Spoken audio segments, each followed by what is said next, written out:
Ustedes están aquí para escucharme y yo me encuentro aquí listo para hablarles. Entre ustedes y yo debe haber un intercambio mutuo. Entre ustedes y yo debe existir comprensión creadora.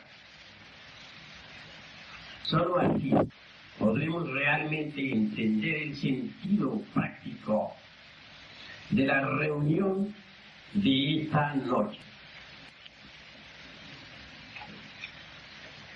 ¿Cuál es el objeto real de nuestra existencia?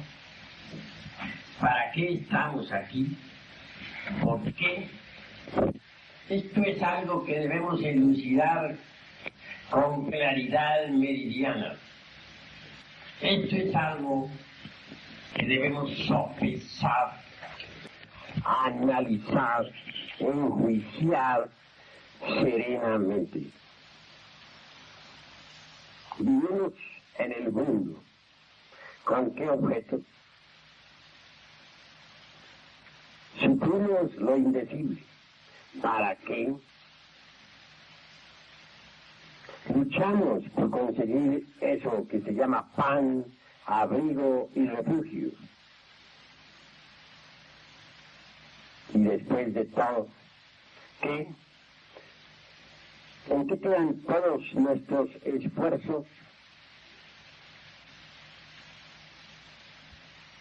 Vivir por vivir, trabajar para vivir y luego morir. ¿Es al caso algo maravilloso? En verdad, hermanos, que se hace necesario comprender el sentido de nuestra existencia, el sentido del vivir. Hay dos líneas en la vida. La una podríamos llamarla la horizontal, la otra la vertical, y forman cruz entre nosotros mismos, aquí y ahora. No un segundo más adelante, no un segundo más atrás. Necesitamos nosotros objetivizar un poco estas dos líneas. La horizontal comienza con el nacimiento y termina con la muerte. Ante cada cuna existe la perspectiva de un sepulcro. Todo lo que nace debe morir. En la horizontal están los procesos del nacer, crecer, reproducirse, envejecer y luego morir. En la horizontal están los varios placeres de la vida, licores, fornicaciones, adulterios, etc. En la horizontal está la lucha por el pan de cada día, la lucha por no morir, por existir bajo la luz del sol. En la horizontal están todos esos sufrimientos íntimos de la vida práctica, del hogar, de la calle, de la oficina, etc.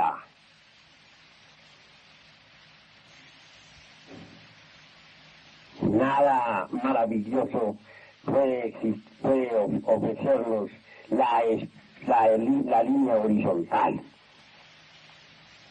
Mas existe otra línea totalmente diferente. Quiero referirme en forma enfática a la vertical. Antes, como ya dije, horizontal y vertical forman cruz.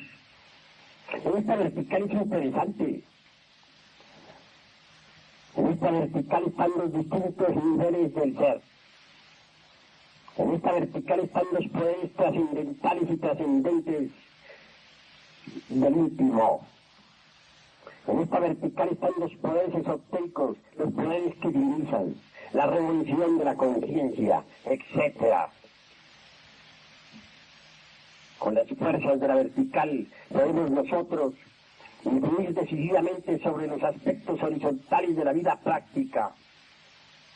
Podemos cambiar totalmente nuestro propio destino, hacer de nuestra vida algo diferente, algo distinto, pasar a ser algo totalmente distinto a lo que hemos sido, a lo que somos, a lo que hemos conocido en esta amarga existencia.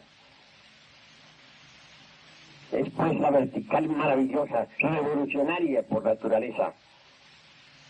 Pero se necesita tener un poquito de inquietudes. Ante todo, me pregunto a todos los aquí presentes, ¿estamos acaso contentos con lo que somos? ¿Quién de ustedes verdaderamente se siente feliz en el sentido más completo de la palabra? ¿Quién de ustedes se siente dichoso? Debemos ser sinceros.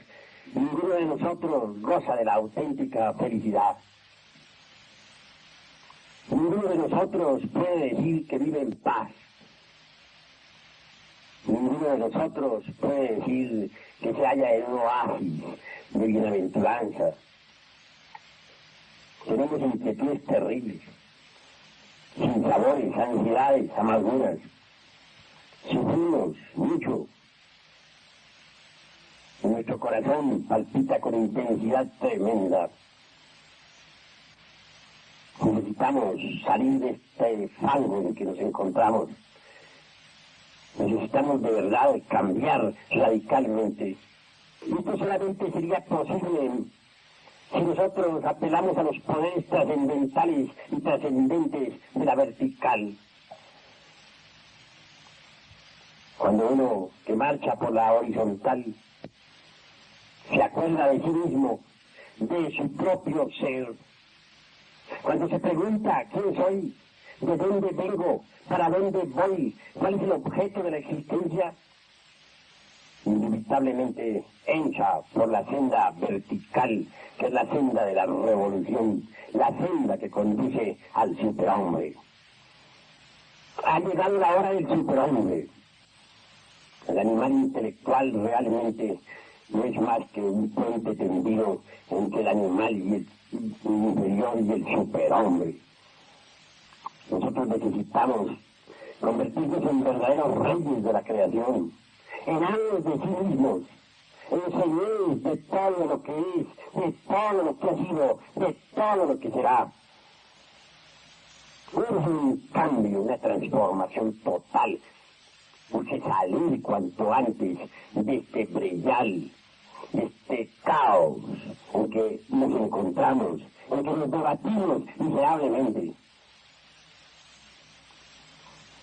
Las leyes de la tierra jamás podrían brindarnos a nosotros la paz. Las leyes de la tierra nunca podrían brindarnos la auténtica felicidad que transforma radicalmente. Las leyes de la tierra no podrían brindarnos nunca la libertad. Así pues, es urgente meternos por el camino vertical que llevamos dentro de nosotros mismos, aquí y ahora. Ha llegado la hora de la gran revolución, de la revolución psicológica, de la revolución en marcha, de la revolución que ha de conducirnos hacia el superhombre. Hermanos gnósticos, aquí no ven. Les invito a reflexionar sobre el superhombre. Les invito a pensar en el cambio total. Les invito a entrar por esa senda vertical revolucionaria que nos conducirá inevitablemente hacia la liberación final. No son ustedes felices, lo sé. No serán felices mientras no recorran con firmeza la senda vertical. No serán felices mientras no lleguen a las alturas del superhombre. No serán felices en tanto no liberen la conciencia del fango doloroso de este mundo. No serán felices en tanto no experimenten eso que es lo real, eso que no es del tiempo, eso que es la verdad. Así pues, hermanos, que esta noche estáis reunidos, os invito a la reflexión. En la senda vertical está la revolución de la conciencia. Cuando uno admite que tiene una psicología propia, inevitablemente comienza a trabajar sobre sí mismo. Entonces es obvio que entra por la senda vertical. Somos un verdadero enigma para nosotros mismos. Un enigma que hay que descifrar. Un enigma que hay que resolver. Un enigma que hay que quebrantar. No nos conocemos lamentablemente, aunque creemos que sí nos conocemos. Necesitamos ser sinceros consigo mismos. Necesitamos hacerle la disección al mí mismo, al sí mismo, al yo mismo. Fácilmente se admite que tenemos un cuerpo físico provisto de órganos, un organismo. Mas pocos comprenden de verdad que tenemos una psicología particular. Cuando uno entiende que tiene una psicología, comienza a trabajar sobre sí mismo, aquí y ahora. Cuando uno comprende que tiene una psicología, empieza con el proceso de la autoobservación psicológica. Cuando empieza a observarse a sí mismo, se convierte de hecho en un individuo diferente, distinto a todos, completamente distinto. Mas la gente tiene tendencia a admitir solamente la cuestión física, no tridimensional, el cuerpo denso, porque lo pueden ver, oír, tocar y palpar. Pocos en verdad son aquellos que sinceramente aceptan tener una psicología de tipo muy particular. Cuando alguien acepta, de hecho comienza a observarse, y esto lo vuelve algo diferente a sus prójimos. Observarse para conocerse es lo mejor de lo mejor.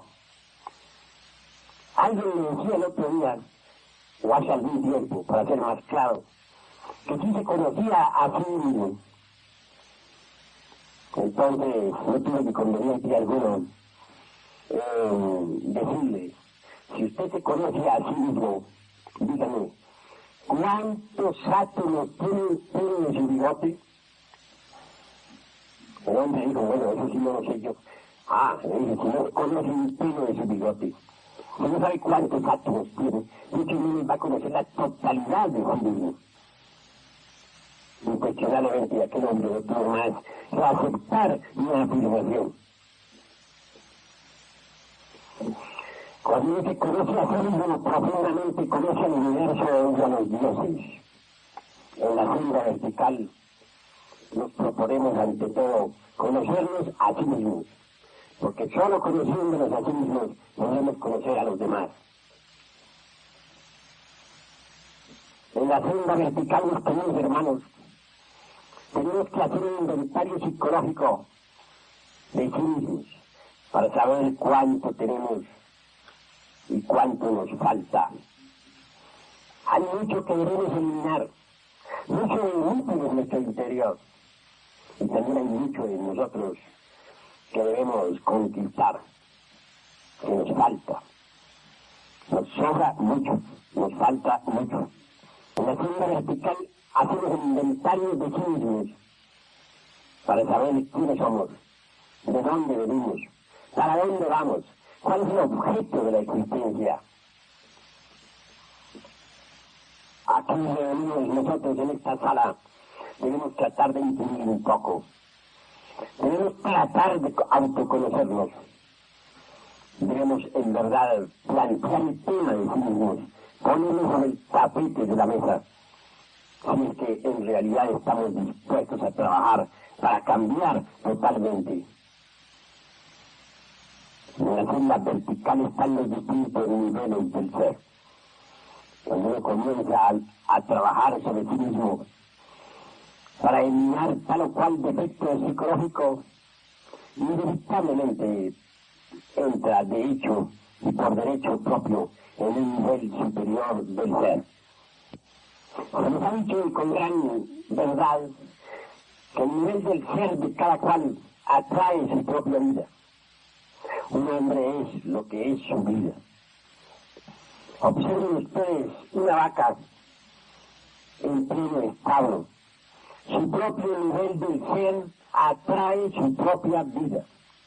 Si a una vaca la sacamos nosotros del establo y la llevamos a nuestra recámara, si le ponemos allí un ayudante de cámara, la peinamos muy bien, la llenamos de talco, la perfumamos,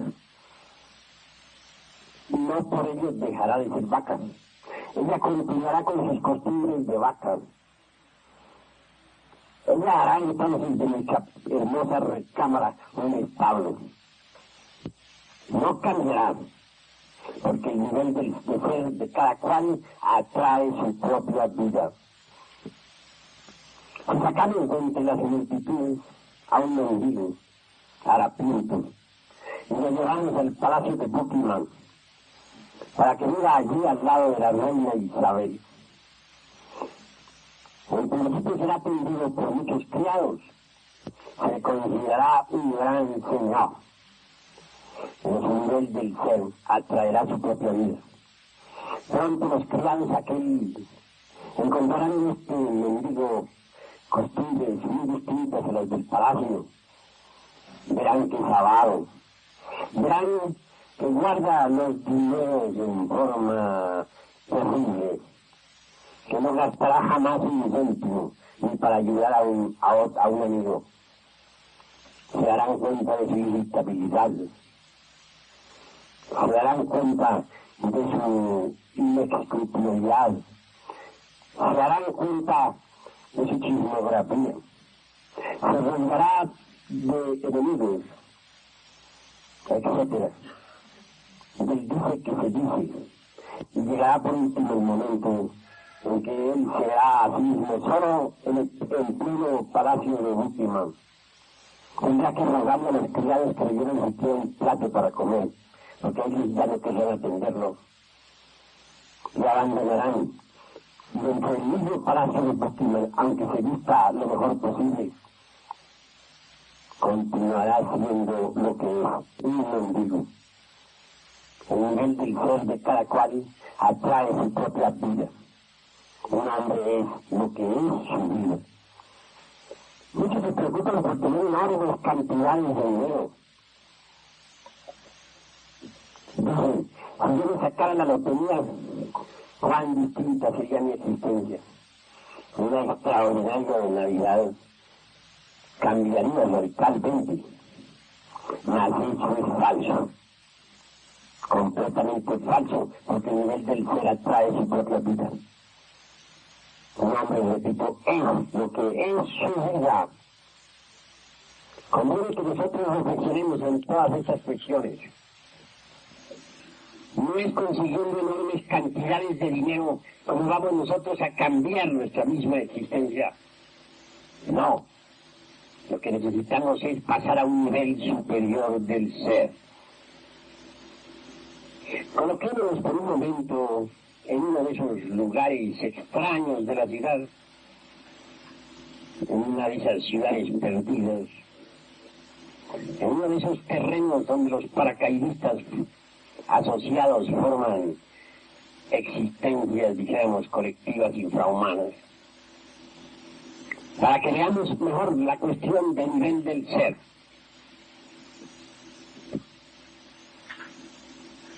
Recuerdo haber contemplado un grupo de gentes paracaidistas viviendo en un terreno de esos. Se peleaban entre sí diariamente, se emborrachaban, se herían, se mataban. Y aquella colonia que otrora viviera tranquila tuvo que pasar por sorpresas inauditas. Diariamente las patrullas de policía hacían resonar por allí sus sirenas. Se oían gritos de dolor, de odio, de ira, etc. Y aquellas infelices gentes continuaban como siempre, sufriendo terriblemente. Obviamente, su nivel del ser atraía su propia vida. Si por un momento alguien, uno de esos, hubiera reflexionado, aunque fuera por un instante, si se hubiera propuesto estudiarse a sí mismo, si hubiera descubierto sus defectos psicológicos y osado se metiera por la senda vertical revolucionaria de la psicología, obviamente habría podido eliminar algunos defectos, tal vez la ira, posiblemente el odio, el egoísmo, la chismografía, etc. Conclusión, cambiaría de nivel del ser. Y cambiando de nivel del ser, se refinarían sus costumbres, indubitablemente. Entonces ya no podría entenderse con aquellas gentes que le rodeaban. Esas gentes tampoco se entenderían con él.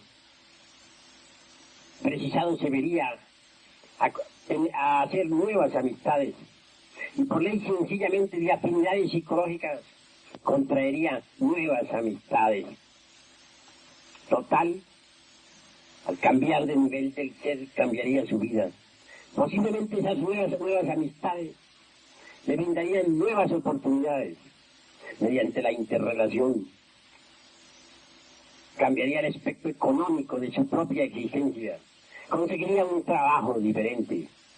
Mejoraría notablemente. Así pues que el nivel del ser de cada cual atrae su propia vida y que un hombre es lo que es su vida. En la senda vertical tenemos la posibilidad de cambiar nuestro propio nivel del ser. Si así lo hacemos, si eliminamos de sí mismos los defectos psicológicos, el resultado será extraordinario. Porque al cambiar nuestro propio nivel del ser, cambiará también toda nuestra vida. Cuando uno cambia radicalmente, cambia también todo lo que le rodea.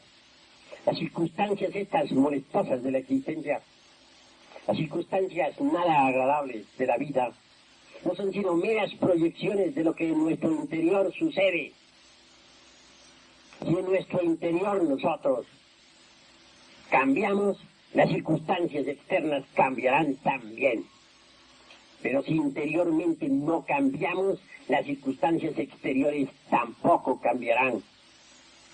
Ya don Emmanuel Kant, el filósofo de Königsberg, dijo, lo exterior es lo interior. Con otras palabras aclararemos diciendo, lo exterior no es más que el reflejo de lo que interiormente somos. Si somos personas iracundas, si odiamos, si somos celosos, envidiosos, perversos, las circunstancias que nos rodearán serán perversas, fatales, siniestras, podrán ser anotadas hasta en la prensa roja. Así somos nosotros, personas decentes. Si vivimos en armonía con el infinito, si respiramos paz, si irradiamos amor, dicha, contento, las circunstancias que emanarán de sí mismos serán hermosas. Tendremos relaciones bellísimas. Habrá armonía con todos los que nos rodean. Son muchos los que me están contándome sus problemas. Que dice la mujer, mi marido se fue con otra mujer. Que el marido, que la mujer ya no quiere vivir con él porque se fue con otro hombre. Que cómo le hace, que cómo va a resolver el problema. Que le deben, no le quieren pagar. Que le formaron un pleito y ahora cómo lo va a resolver. Que le ayude a resolver el pleito. Etcétera, etcétera, etcétera. Cada caso por lo común resulta complicado, difícil. Todos quieren que se les resuelvan sus problemas. Todos anhelan, pues, vivir en paz, tener una armonía extraordinaria. entre la felicidad, sin problemas. Pero no quieren darse en cuenta los que así me escriben, de que la raíz de todos los problemas la llevan en su interior, de que esos problemas no son más que las proyecciones de su interior, que de su interior están saliendo los problemas, porque un hombre es lo que es su vida, y nada más que eso, lo que es su vida. Si no cambia su propio nivel del ser, si no cambia su vida interior, no cambiará nada. Lo exterior no es más que la proyección de lo interior. Ha llegado la hora de entender esto. Quieren felicidad, pero ¿de dónde la van a sacar? No quieren, pues, admitir que los errores o las causas, mejor dijéramos, de todo lo que les está acaeciendo, la llevan dentro de sí mismo. Sí, cada cual lleva las causas de sus sufrimientos dentro de sí mismo. Y mientras las causas no se disuelvan, los sufrimientos tampoco se disolverán. Todo efecto tiene su causa, toda causa provoca su efecto. Así pues, que los que nos metemos por andar la senda vertical, ante todo nos proponemos el autodescubrimiento. Conocer nuestros propios errores para extirparlos, para sacarlos de sí mismos. Porque solo así podemos cambiar fundamentalmente. Un hombre es lo que es su vida. Si un hombre no trabaja su propia vida, indudablemente está perdiendo el tiempo miserablemente.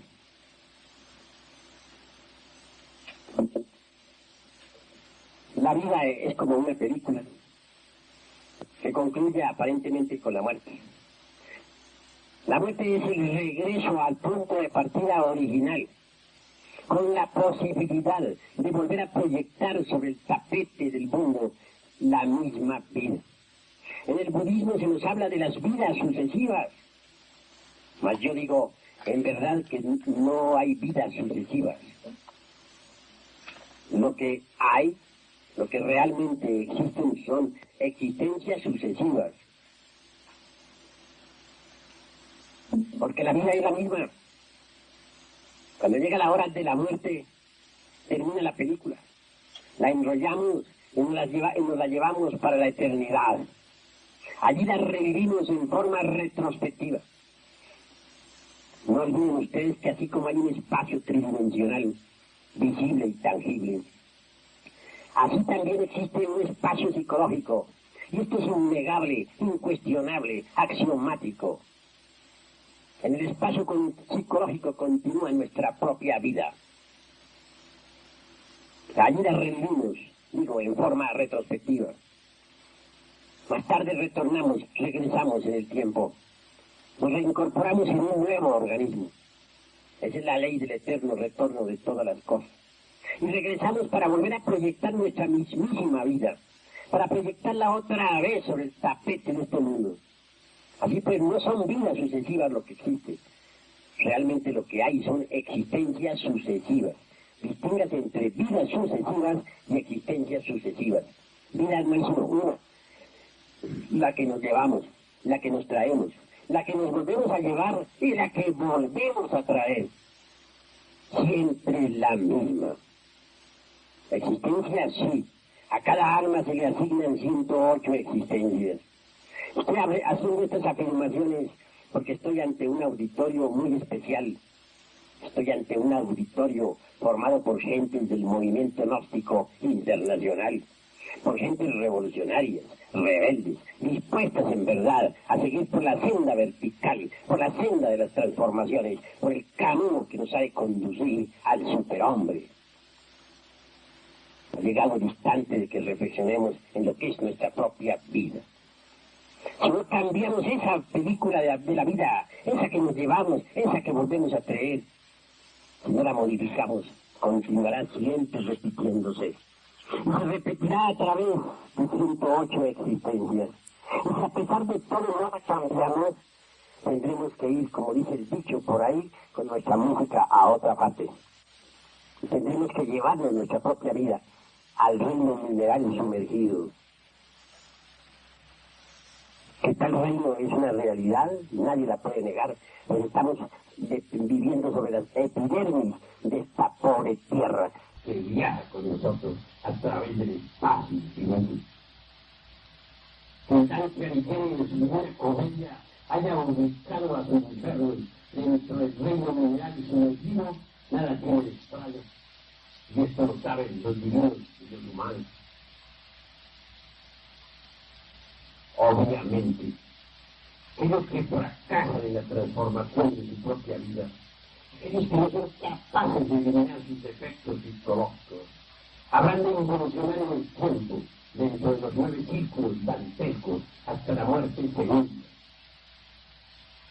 No es nada agradable involucionar en el tiempo. Yo personalmente no le tengo miedo al infierno. No niego su realidad, la conozco psicológicamente. Mas no le temo. Sé que es necesaria. Inevitablemente en los mundos infiernos se desintegra el ego, el yo, el yo mismo. Es el yo de la psicología experimental. Es el yo que estudian todos los psicólogos de este planeta. En el reino mineral sumergido pasamos siempre por la muerte segunda. Mas en verdad que no es nada agradable desenvolverse involutivamente dentro de los 9 círculos del Dante Alighieri. No les recomendaría a ustedes pasar por el Mictlán con sus pruebas tan terribles. Precisamente aquí, en nuestro querido México, hablaban nuestros antepasados de Anáhuac sobre el Mictlán. Ese Mictlán no es otra cosa sino los mundos infiernos del Dante, con sus 9 círculos infernales. Allí están todas las pruebas tremendas de que hablaran los antiguos iniciados. Allí está la sabiduría que nos mostrara el florentino Alighieri Dante. Allí está la sabiduría que pintara Virgilio, el autor de la Eneida. Inenarrables amarguras pasan y nos entran en la involución sumergida de los mundos de invierno. Por lo tanto, no es aconsejable involucionar en el tiempo. Obviamente quienes pasan por esas tremendas pruebas, después de la muerte segunda ingresan a los paraísos elementales de la naturaleza. Posteriormente evolucionan en los 4 reinos para volver a alcanzar el estado humano que otrora perdieran. Disolver el yo es fundamental y es mejor hacerlo aquí y ahora. Me viene en estos momentos a la memoria un pasaje de Mahoma. Ya estando muy anciano y a punto de morir, junto a la fuente cristalina de un oasis, se dirigió a las multitudes y dijo: si a alguno les debo algo, que me esculpa el rostro. Ciertamente un hombre avanzó hasta él y le escupió el rostro. Aquel hombre sabio, Mahoma, se lavó la cara pues en la fuente cristalina de aquel oasis y exclamó: más vale pagar todo de una vez en vida y no después de la muerte. Y es que los sufrimientos que se han de atravesar en el Mictlán de los aztecas son ciertamente dolorosos. Por todos estos motivos tenemos que reflexionar. Hay almas que prefieren liberarse de una vez para siempre y que ingresan, como dice la sabiduría de nuestros antepasados de Anáhuac, al Tlalocan, a regiones inefables, vivamente representadas por Tlaloc, el dios de las lluvias. Existen regiones inefables en el mundo molecular, gobernadas por Huehueteotl, el dios del fuego. o por el dios murciélago, etcétera, vivas representaciones del esoterismo antiguo, vivas representaciones de mística cristiana y azteca trascendente y trascendental. En todo caso, mientras uno no disuelve el ego, tampoco tiene derecho a entrar a esas regiones inefables de que nos hablaran las religiones antiguas. Mientras uno no haya disuelto el uno mismo, mientras no se haya elevado en la línea vertical donde están los distintos niveles del ser, tampoco tendrá derecho a que su conciencia superlativa y trascendental ingrese en los paraísos moleculares. Quienes de verdad intenten lograr la auténtica felicidad deberán empezar por entrar por el camino vertical. En la vertical se nos ha enseñado claramente que no somos todavía individuos sagrados, que cada uno de nosotros es una persona máquina y que dentro de nuestra persona hay muchas personas. Entre nosotros hay muchas personas psicológicas. Tenemos el yo de la ira, tenemos el yo del odio, tenemos el yo de la envidia, tenemos el yo de los celos, tenemos el yo de la chismografía, tenemos el yo de la ambición, tenemos el yo de la astucia, etcétera, etcétera, etcétera. Todos estos yoes que tenemos no son mera ficción, son tremenda realidad para el que haya desarrollado el sentido de la autoobservación psicológica. Todos estos yoes personas entran y salen de nuestro cuerpo físico a voluntad. Todos estos yoes personas tienen también 3 cerebros. Cada yo persona tiene un cerebro intelectual, un cerebro emocional y un cerebro motor, instintivo, sexual. Cada yo persona es de por sí mismo una entidad completa. Así pues, dentro de nuestra persona viven muchas personas que entran y salen libremente en nuestro organismo. Ahora entenderán ustedes por qué en verdad no tenemos nosotros un criterio completo. ¿Por qué estamos llenos de terribles contradicciones? Un rato decimos una cosa, otro rato afirmamos lo contrario. Si nos pudiéramos ver en un espejo tal como somos, si nos pudiéramos ver de cuerpo entero, psicológicamente hablando, puedo decirles a ustedes en nombre de la verdad que nos volveríamos locos, que moriríamos despavoridos, que trataríamos de escapar de sí mismos. Si fuéramos una persona responsable, si cada uno de nosotros fuera un individuo sagrado, si fuera íntegro, todo sería diferente. Mas nosotros no somos íntegros, no poseemos eso que se llama unicidad. Somos una multiplicidad desordenada y caótica. Nos creemos vivos y estamos muertos. Dentro de nosotros viven muchos espectros de la muerte. El yo odio, el yo tengo celos, el yo tengo envidia, el yo soy injurioso, el yo soy iracundo, etcétera, etcétera, etcétera. Todos estos yoes, personas, repito, entran y salen dentro de nuestro cuerpo. Dentro de cada yo, persona, tenemos de verdad embotellada una fracción de nuestra propia conciencia. Así pues, nuestra conciencia está embotellada entre toda esa multiplicidad de yoes que constituyen el mí mismo. Nuestra conciencia embotellada funciona en virtud de su propio condicionamiento. Es decir, tenemos la conciencia dormida. De todos los fenómenos físicos que se suceden a nuestro alrededor, ya claro, físicos y subrayo, tan solo podemos percibir una micronísima parte de tales fenómenos. Es decir, existe una multiplicidad extraordinaria de fenómenos físicos que acaecen en nuestro alrededor y que no somos capaces en verdad de percibir. Estamos dormidos, pero creemos estar despiertos.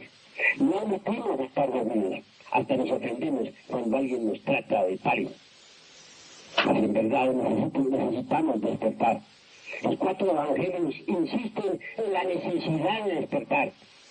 Si nosotros estuviéramos despiertos, podríamos ver, oír, tocar y palpar las grandes realidades de los mundos superiores. Si nosotros estuviéramos despiertos, la vida para nosotros sería totalmente diferente. No seríamos víctimas de las circunstancias, podríamos manejarlas a voluntad. Mas nosotros, en verdad, no estamos despiertos. Nosotros estamos profundamente dormidos. Nosotros dormimos profundamente, ignoramos que ignoramos.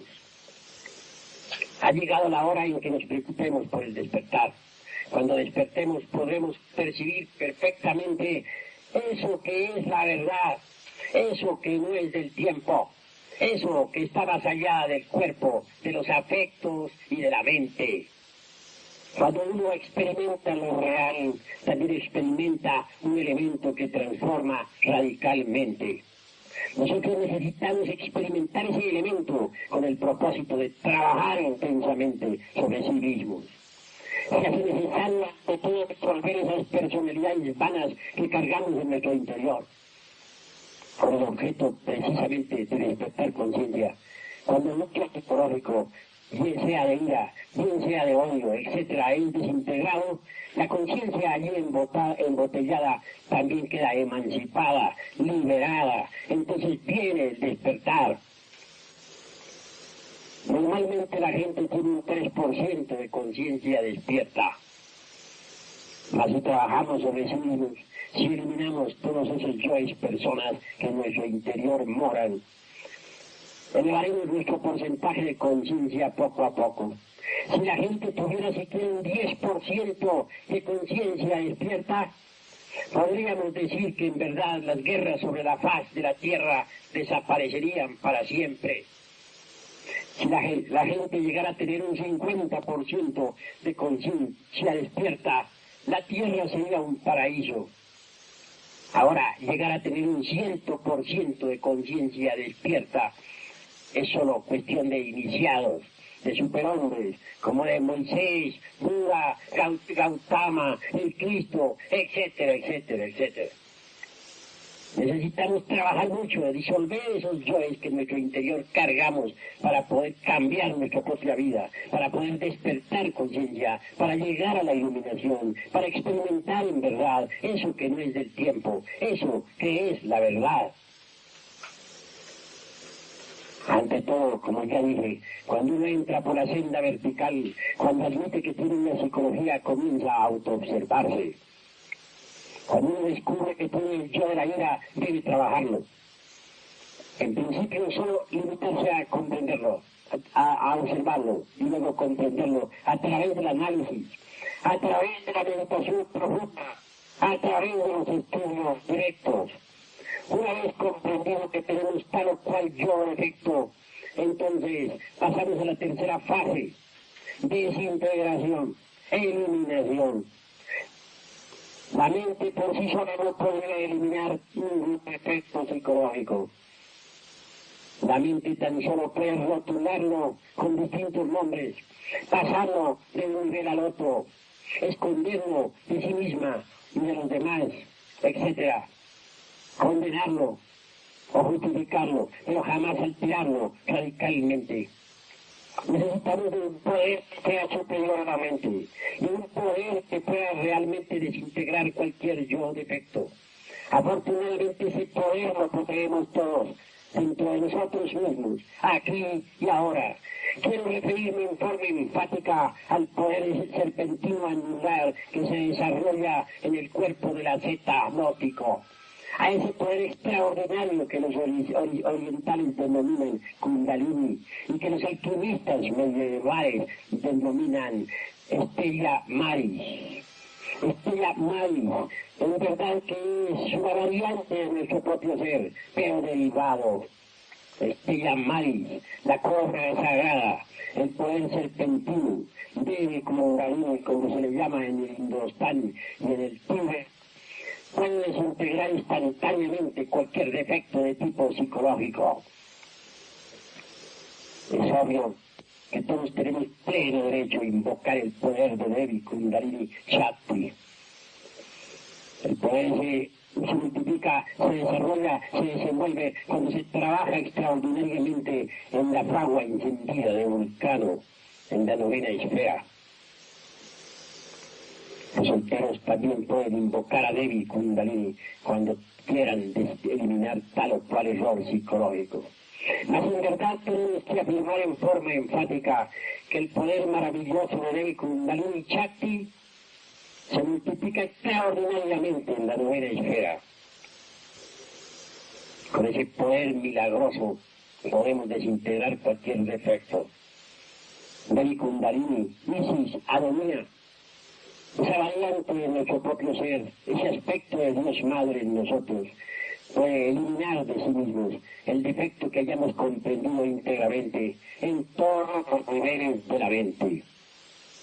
Ha llegado la hora de entender a fondo esta cuestión y ir muriendo de instante en instante.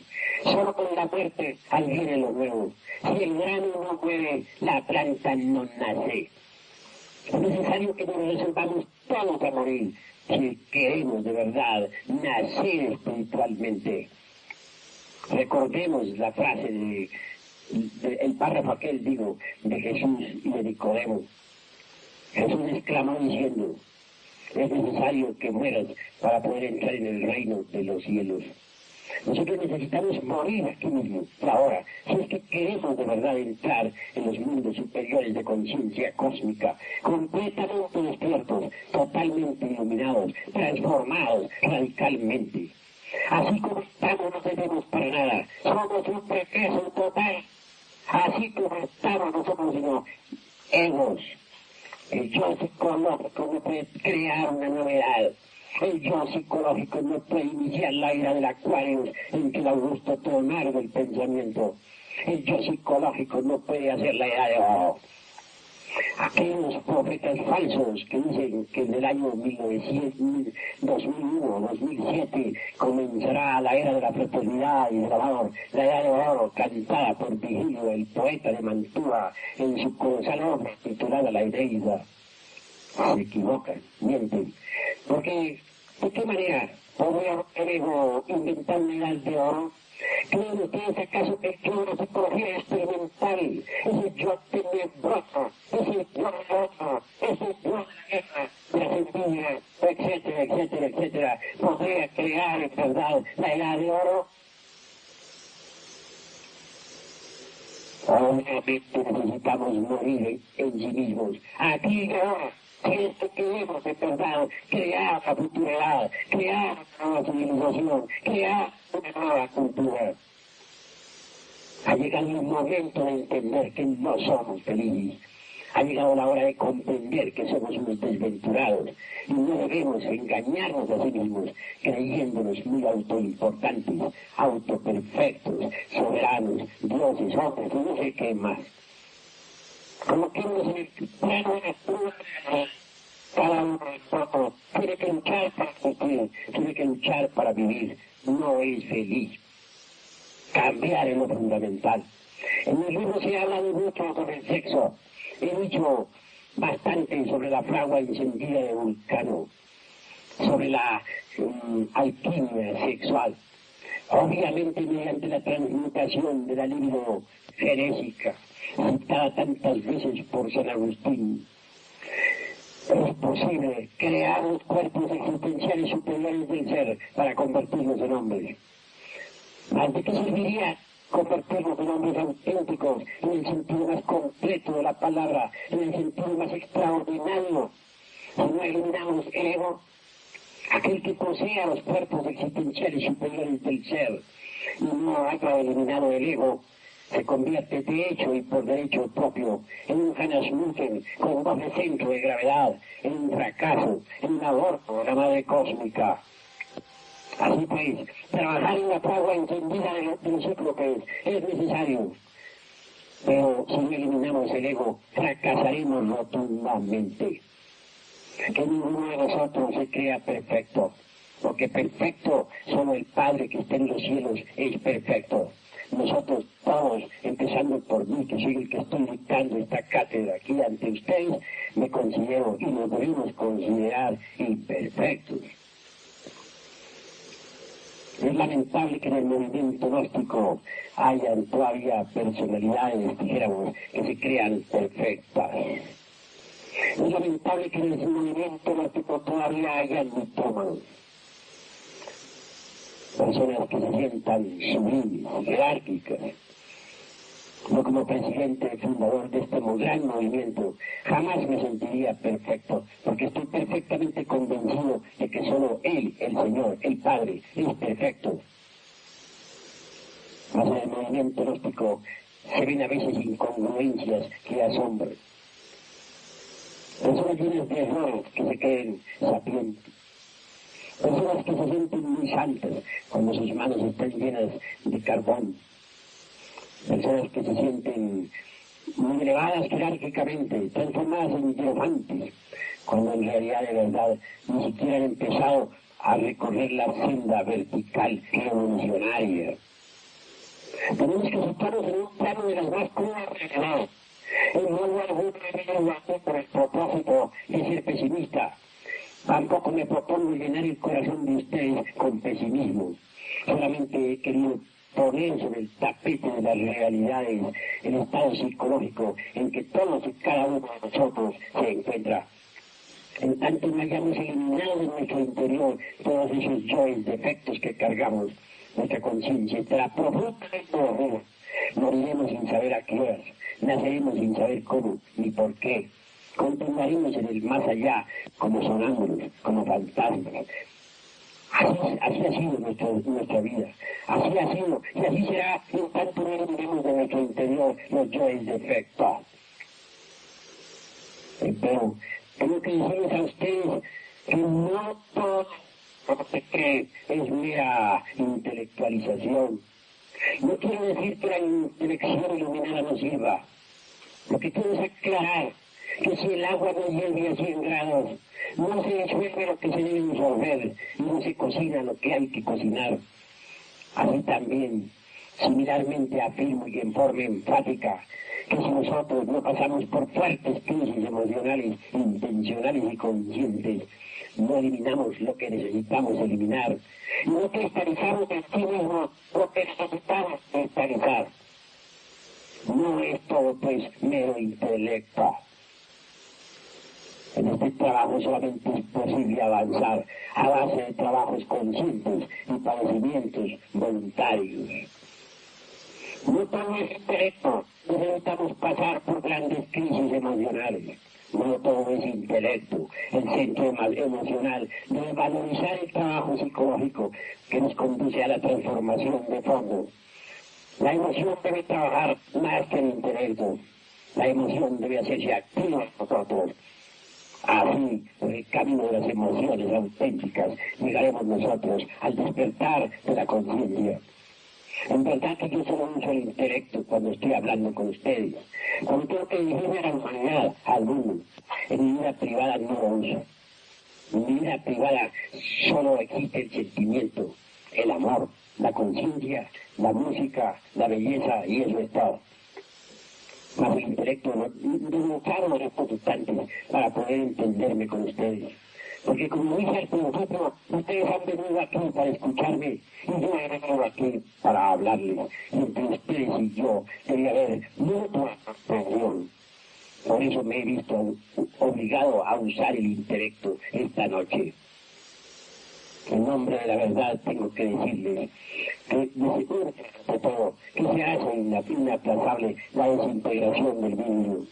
Cuando el choque psicológico es desintegrado en su totalidad, cuando se reduce a cenizas, cuando el ego animal deja de existir, la conciencia queda totalmente iluminada.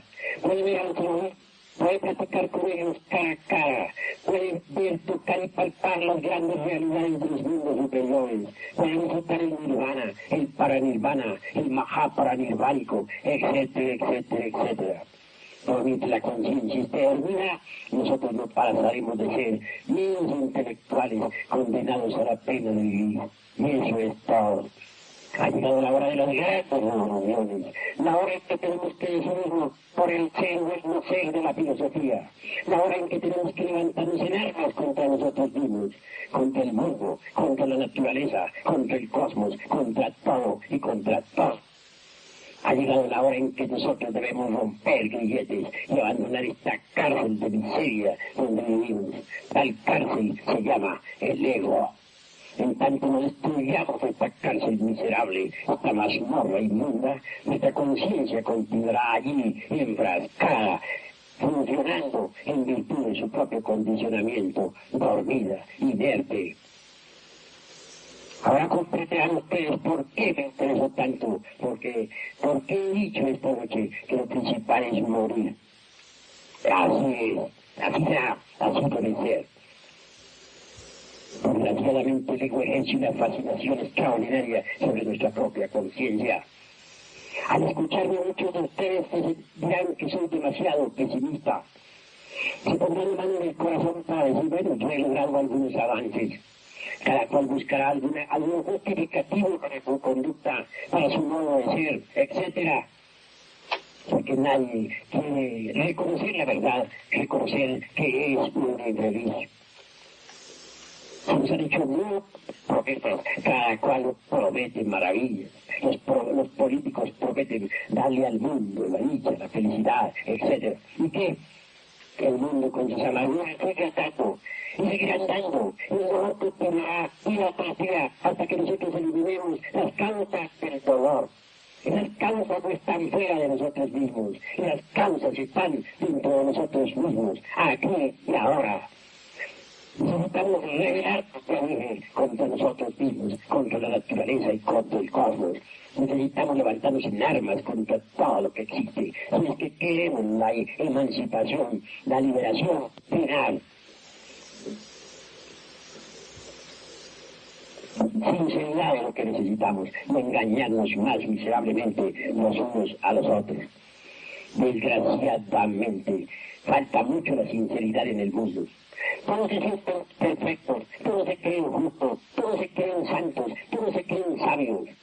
En las distintas escuelas de tipo pseudo-esotérico y pseudo-ocultista no hay ninguno que se crea ignorante. Todos creen que ya agarraron a Dios por las barbas. Ignoran. Y lo peor del todo es que no solamente ignoran, sino que además ignoran e ignoran. Eso es lo más grave.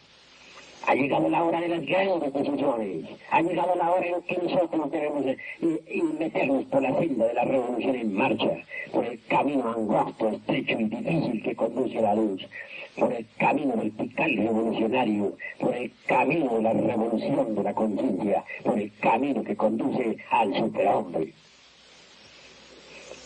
Desgraciadamente ahora no somos más que animales intelectuales condenados a la pena de vivir. Para ser hombre se necesita haber disuelto el ego, de haber creado cuerpos existenciales superiores del ser, más aún, haber creado por la humanidad. Es duro que estoy diciendo aquí este nombre. Estoy afirmando en forma enfática que todavía nosotros no hemos llegado al estado humano, que somos tan solo meros animales intelectuales. Se hace necesario primero alcanzar el estado humano. Más tarde, posteriormente, llegaremos al superhombre. Estudiando uno de nuestros manuscritos de Anáhuac, leí algo extraordinario.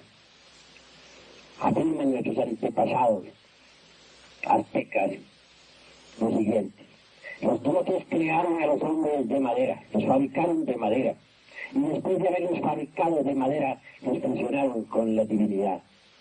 Luego concluye diciendo: no todos nosotros logran fusionarse con la divinidad. Es claro que si nosotros nos convertimos en hombres por el hecho de haber creado los cuerpos existenciales superiores del ser mediante el cumplimiento del deber Pavlov, no por ello quiere decir que hayamos triunfado. Para el triunfo total es necesario lograr la integración con la divinidad. Quien haya alcanzado el estado humano auténtico y verdadero, quien lo haya logrado, debe ante todo someterse a la disolución del ego. Porque si un hombre verdadero no disuelve el ego, se convierte en Hannas Musen con doble centro de gravedad, en un aborto de la madre cósmica, en un fracaso. Así pues, solo eliminando la totalidad de nuestros defectos psicológicos, solo viviendo en sí mismos, lograremos en verdad la integración con el logos, con la divinidad. Entonces nos convertiremos en Kumará en el sentido más completo de la palabra. Un Kumará es un superhombre.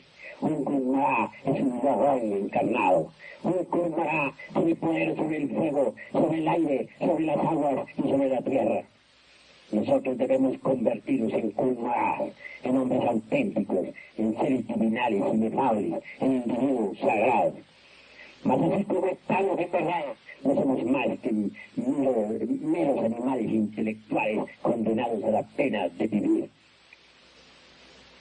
Yo invito a todos aquí presentes a conocerse a sí mismos, a estudiarse, a indagar, a instruir, a notar, a bucear en las profundidades para poder llegar a saber qué le sobra y qué le falta. Cuando uno comprende todo esto, entra por el camino que conduce al superhombre.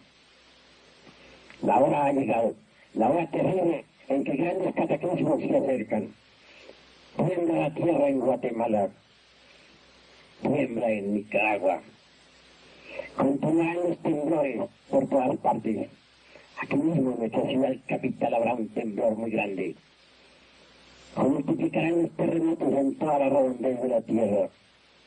Grandes eventos cósmicos y avenidas. Estamos de urgencia en disolver el ego. Sería lamentable que nosotros desencarnáramos una vez sin haber disuelto el divismo.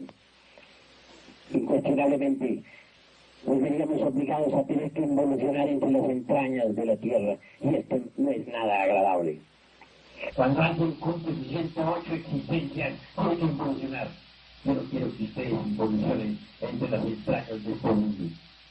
Los sufrimientos de las regiones del mundo son terriblemente agudos. Y vienen acontecimientos que transformarán totalmente la Tierra. Hay un planeta gigantesco que viaja a través del infinito. Quiero referirme en forma clara a el cosmos. Es un mundo 100 veces más grande que Júpiter, miles de veces más grande que nuestro planeta Tierra.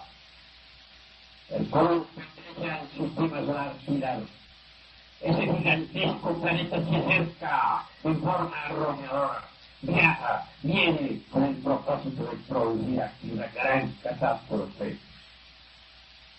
Cuando el cosmos se vaya acercando demasiado, el fuego que existe dentro del interior de nuestro mundo será atraído por la potencia de aquel majestuoso planeta. Y saltarán volcanes nuevos por doquiera, y se multiplicarán los terremotos y los maremotos y los grandes cataclismos geológicos.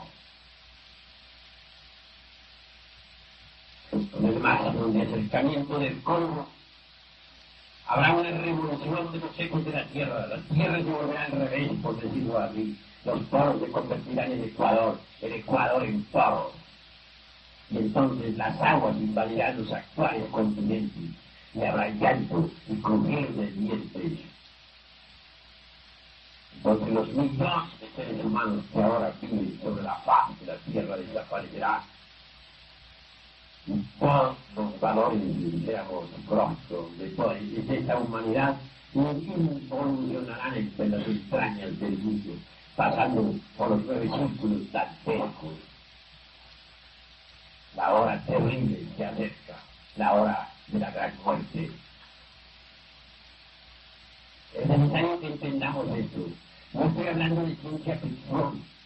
Ya los astrólogos tienen mapas sobre el gran evento del cosmos. Esto es cuestión oficial. Así pues, se acercan momentos fatales. El Kali Yuga está llegando a su final. Y antes de pronto veremos por los días las gigantescas catástrofes. La Tercera Guerra Mundial habrá precedido a todas estas grandes catástrofes finales. Eso es obvio. Y se multiplicarán las enfermedades, y la peste, y la miseria, y las revoluciones de sangre y aguardiente. Mas todo es un principio de dolores. La catástrofe final será algo espantosa. Y del fondo de los océanos brotará más tarde el escenario, tierras nuevas, continentes nuevos, donde vivirá una nueva humanidad. Mas a pesar de que tantos millones de seres humanos habrán de perecer, sin embargo hay necesidad de conservar a pesar de todo la semilla. La semilla, el núcleo para la futura sexta raza raíz que vivirá en la edad de oro. Todos ustedes, hermanos, forman parte del ejército de salvación mundial. En ustedes tenemos la esperanza de sacar el núcleo para la futura edad de oro. Yo ahora estoy únicamente dando a conocer este evangelio. Más tarde, después de que haya hecho mi labor en la Europa, trabajaré en el Asia. Y posteriormente me internaré en el Tíbet oriental. Ya allí me están aguardando algunos adeptos de la fraternidad universal blanca. En vísperas del gran cataclismo que se avecina, los hermanos vendremos desde los Himalayas, no para predicar ni para escribir ya libros, sino para actuar, para sacar de sus casas, de sus pueblos, de sus ciudades, a aquellos que hayan disuelto el ego. Será a ellos a los que nosotros nos llevaremos hacia la isla prometida, hacia un lugar secreto en el Pacífico. En ese lugar no sucederá nada. Ese lugar estará protegido por la fraternidad de la luz interior. Ese lugar estará protegido por aquellos hermanos inmortales y despiertos que trabajan sobre los centros superiores del ser. Allí estarán los selectos. Por aquellos días la tierra quedará envuelta en fuego y vapor de agua. Y después de 2 siglos surgirán tierras nuevas, donde vivirá una nueva humanidad. De ese núcleo saldrá la nueva humanidad. Recordemos a Virgilio, el poeta de Mantua, cuando dice: ya llegó la edad de oro, una nueva progenie manda. Así pues, en la novedad no podrá entrar nadie que tenga ego, nadie que tenga algún defecto psicológico que no va a creer. En la novedad solamente habrá inocencia, amor, belleza. No existirán las fronteras, no habrán guerras. La gente adorará a los elementales del fuego, de los aires, de las aguas, de la tierra. La gente rendirá culto al sol naciente. La gente amará profundamente. Recordemos lo que dice el poeta de Mantua, el maestro del tanto florentino. Ya llegó la edad de oro, una nueva progenie manda. Esta edad de oro que está a las puertas. Hay 2 evangelios muy interesantes. El evangelio de Lucas, que es el evangelio solar, representado por el toro alado, que simboliza a la tierra regenerada del mañana. El evangelio solar está formidable. Mas también existe otro evangelio. Quiero referirme en forma clara al evangelio de Mateo, según la ciencia. Mateo, según la ciencia, dice que cuando viéramos a Jerusalén rodeada de ejércitos, cuando viéramos que por doquiera había guerras y rumores de guerras, epidemias, enfermedades, terremotos, hambre y desolación, los tiempos estarían ya llegados. Nos encontraríamos a la puerta de las gigantescas catástrofes mundiales. Así pues, Mateo, según la ciencia, nos da a entender que estas catástrofes se acercan ya, y el cosmos está a la vista de todos los observatorios del mundo. No estoy hablando ideas, estoy insinuando que todos los astrónomos pueden contemplar a través de esos telescopios. Los astrónomos lo saben, si no lo publican es por no formar psicosis colectiva. Pero la gran catástrofe está a las puertas, y todos los que no hayan disuelto el ego en el instante preciso, antes de que llegue el cosmos, ingresarán a la involución sumergida de los mundos infiernos. Así pues, bien vale la pena que trabajemos de una vez, si es que queremos evitar a toda costa la involución sumergida. Bueno, hasta aquí mi plan.